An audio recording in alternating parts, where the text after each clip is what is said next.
Hey, what about this special in-studio guest?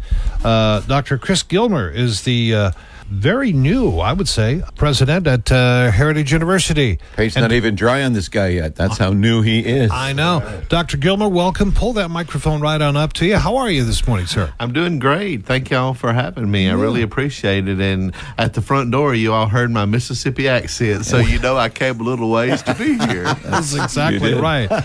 We have the father of alumni here, sitting here, that has always had such wonderful things to say about definitely your fine institution. We had people in from Heritage University 6-7 years ago, and they said they were looking for folks who maybe would want a scholarship, and spelled out the terms of the scholarship, and I looked at David and I said, "That's my daughter," and she applied, and boom, she's now a very successful ICU nurse at in Cadillac in the Tri-Cities, and has all her success attributes it all to Heritage University and the wonderful education that we got, and her pictures on campus on one of those.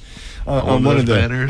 The banners are up, so it's so cool to go down there and see my daughter pictured up there and knowing that she had a great education. That's fantastic. In the 2 months that I've been here and the 1 month I've been on the job, I hear that story over and over again. Awesome. And I think if I'm here for 20 years, I'll never get tired of it. That's right. Our students and our alums tell our story better than any president will ever be able to, because it's your lived family experience, and you can't argue with the success that your daughter has had, but you also can't argue with how Heritage prepared her to make a contribution to her community. I mean, and she got to stay home, so we didn't have all those expenses, that had we sent her off to another school. She had, I think, maybe, 10 people in a class. I mean, everything was just so individualized for her. It was fantastic. And the interesting thing about that class is, because of the nature of the student body there, you're rubbing elbows not necessarily with fellow 19-year-olds, but people who have some world experience. Bingo. And just the climate of the student body provides a form of education for a lot of the people there too, doesn't it? Absolutely does. We pride ourselves on the fact that some people come and finish, and some people come and life causes them to have to stop out for whatever reason. A lot of them come back to us, and they're older when they come back, and they do bring that life experience that you described. We are the only private university in the whole nation that is federally designated as a Native American serving non-tribal college and a Hispanic serving college at the same time. There are others who are one or the other, but we're the only one that's both. And of course, we serve the full diversity of the population here in this area. But you're right, you get a cross-cultural experience, and culture is defined not just by race and ethnicity, but by age and a lot of other factors. We also have more than 80% of our students are first-generation college students like me. I grew up on a little farm. Now, granted, it was 9 states away from here by the car that I drove to arrive. But, I'm finding that the flatlands of the Mississippi Delta and the mountainous lands around here are both the agriculture belts of the country. And so I'm finding that the fruit trees that I see here remind me of the cotton plants that I saw back in Mississippi, and it's not really that different. What we have here are families who want what's best for their kids, and they're invested in the communities where they live, and they want their kids and their grandkids to stay here. And Heritage University is one way that they can go about doing that without having to leave home. Tell us a little bit about yourself. What your family? Tell us about yourself. Yeah, I'm happy to do that. My mother was born on the kitchen table of a sharecropper shack in a field in Mississippi, valedictorian of her high school class. But guess what she got instead of the opportunity to go to college that she had always dreamed? Good morning, everybody. Most days, I think she would have told you that was a good trade, but there may have been than, a minute now and then.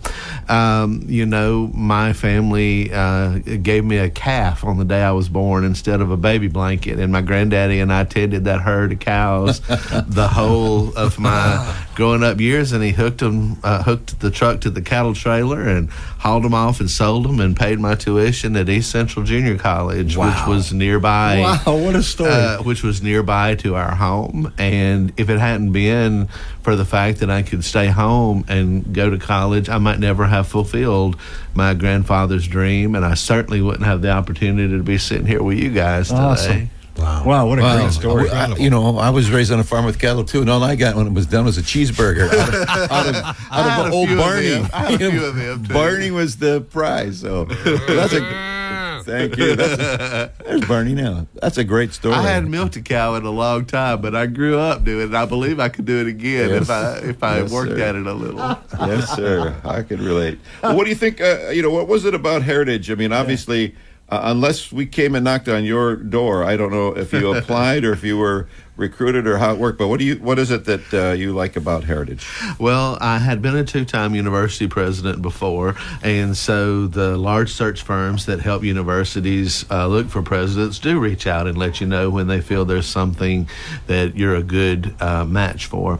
Most of my career had been in the historically black college and university system in Mississippi, and there's something in this country I'm sure y'all are aware of called minority serving institutions, and there are 700 plus of them, a fifth of all the degree granting institutions in the country.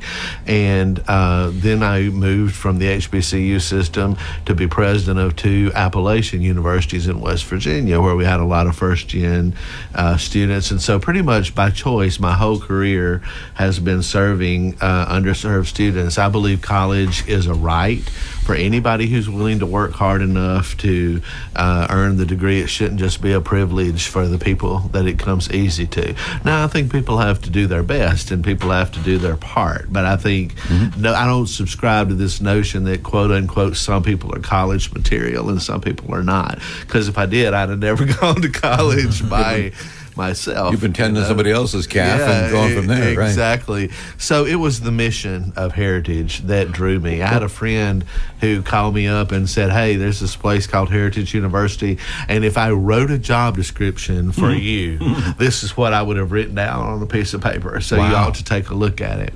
So, especially given the multiple indigenous people and Hispanic people, I mean, that fits right into the underserved minorities that your career has been built around. Yes. It's a perfect fit, huh? Yeah, I feel like it's a really, really good fit. In the culture where I grew up in the Deep South, you couldn't separate religion and culture. The two completely overlapped with each other, and while I have room for any religious view that anybody wants to have, my grandmother instilled in me this notion of to whom much is given, of that person is much required. And while I wasn't given a lot financially, I was given everything really in other ways, and my family didn't want me to pay them back. What they wanted me to do, and what they demanded, frankly, that I do, is pay it forward. Pay it the other way. Yeah. Again, great story.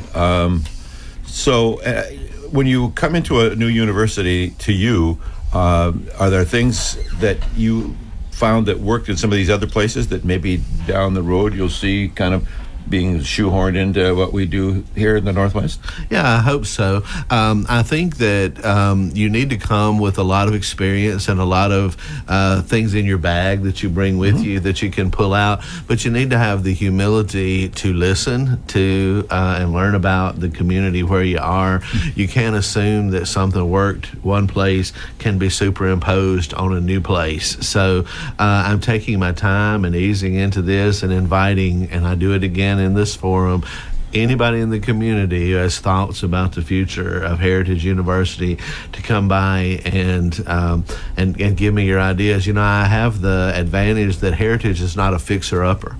Heritage is 42 years old, and it's in really good shape. Enrollment is strong. It appears that it's going to be very strong for the fall semester. Our financial outlook is good, though we have the same kind kind of challenges that all colleges and universities have in the country. We have a wide array of academic programs that seem well designed to serve the population. So there's not a crisis that has to be managed, which gives me the luxury of thinking about some of the things that I've done before, some of the things Heritage has been doing for 42 years. And, I turned 60 this year, and assuming that, everything continues to be as good with my health as it has been, in all likelihood, and if I can charm the folks in the area, I could get to be the president for the 50th anniversary of Heritage, which is coming down the road. Yeah. And I really want these 8 years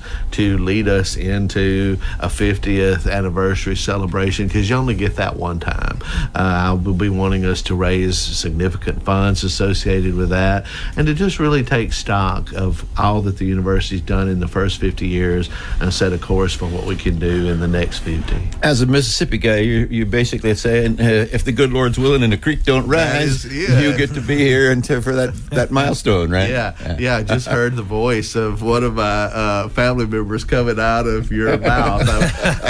And sometimes the creek does rise, but when it does rise, what you have to do is get a better boat or move on down the creek a little bit further where you can get across. There's these mountains around here that we're looking at on all sides, and people were asking me to describe myself, and I said, I'm stubborn enough that I'm determined. There's that not so old Miley Cyrus song that says there's always going to be another mountain. I'm always going to want to make it move. Mm-hmm. I'm the guy who wants to, before I take no for an answer, try to figure out how to make the mountain move. Yeah. So awesome. Well, you definitely seem like the right guy for the job, right? That job description comes back from your mouth to God's ears. That's right. Wonderful chatting with Dr. Chris Gilmer, president at Heritage University. How long have you been here? I've been in the Valley about 2 months. I've been on the job since July the 1st. Yeah. So, talking about, the remind you of cotton, wait till the spring when the fruit trees blossom, and you're going to think these are going to be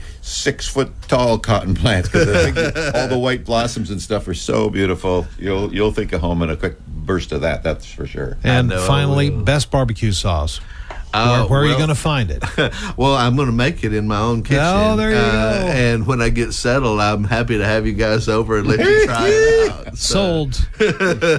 We record every show, so it's on recording. It's a promise. It's a promise. All right, sir. Thanks so much for being nice here. to meet you. My pleasure. Really enjoyed Thank the chat. y'all. I enjoyed the chat as well. We would be remiss if we didn't point out, you can find out more about Heritage University online. Heritage.edu. Heritage.edu. All right. Thank you very much. Fox News commentary. KIT. Good morning, Yakima. I'm always looking for ways to show my cat how much I love her.